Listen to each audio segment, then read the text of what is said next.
ஸ்ரீ குருப்யோ நமஹ. தெய்வத்தின் குரல் இரண்டாம் பகுதி 75வது தலைப்பு.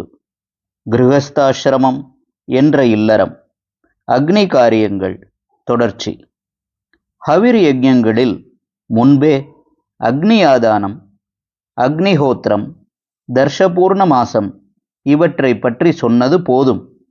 ஆக்ரயணம் என்ற இஷ்டி ஐப்பசி பூர்ணிமையில் செய்யப்படும் ஹவிர் யஜ்ஞம், சாமை என்று சொல்லப்படும் ஷியாமாகம் என்ற கடுகு போல் இருக்கும் தானியத்தை இதில் ஹோமம் செய்ய வேண்டும்.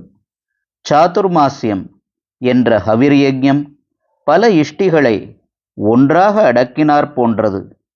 வருஷா காலத்தில், அதாவது மழை காலத்தில், சந்நியாசி ஒரே இடத்தை விட்டு போகாமல் இருப்பதற்கு சாதுர்மாஸ்யம் என்று பெயர் என்று உங்களில் சில பேருக்கு தெரிந்திருக்கலாம்.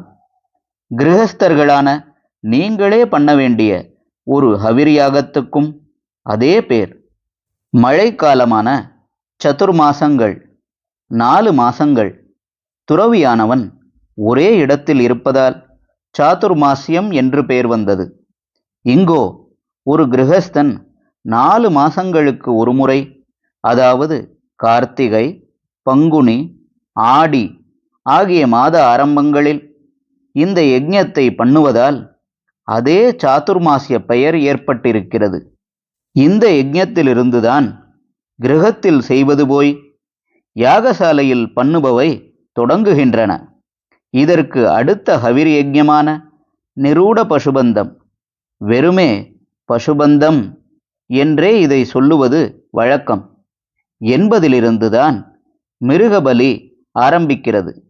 பலி என்ற வார்த்தையை நான் இங்கே சொன்னாலும் சாஸ்திரிய பரிபாஷை, டெக்னிக்கல் டேர்ம் படி பார்த்தால் இது பலி இல்லை. அக்னியில் ஹோமமாக பண்ணாமல் அப்படியே நேராக அர்ப்பணம் பண்ணுவதுதான் பலி. ஹோமம் பண்ணப்படுவதற்கு ஆஹுதி, ஹவிஸ் என்றெல்லாம் தான் பெயர். சர்ப்பத்தின் புற்றில் அப்படியே மாவை போடுவது சர்ப்பபலி. பஞ்சமகா யஜ்ஞங்களில் ஒன்றான வைஸ்வதேவத்தில் சிலதை அக்னியில் மந்திரபூர்வமாக போடுவார்கள், இது ஹோமம். சிலதை மந்திரபூர்வமாக அப்படியே வீட்டிலும் வெளியிலும் ஒவ்வொரு ஸ்தானத்தில் பலவிதமான ஜீவன்களை உத்தேசித்து எரிந்து விடுவார்கள், இது பலி. இன்னொரு விஷயமும் இங்கே சொல்ல வேண்டும்.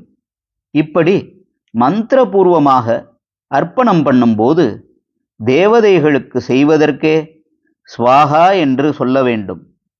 பித்ருக்களுக்கு செய்யும்போது ஸ்வதா என்று சொல்ல வேண்டும். மற்ற ஜீவன்களுக்கு ஹந்தா என்று சொல்ல வேண்டும். அதிகாரஸ்தானத்தை பொறுத்து நாம் யுவர் மெஜஸ்டி, யுவர் ஆனர் என்று பல தினுசாக சொல்லவில்லையா? அப்படி. ஹரஹர சங்கர, ஜெய ஜெய சங்கர. தெய்வத்தின் குரல் மேலும் ஒலிக்கும்.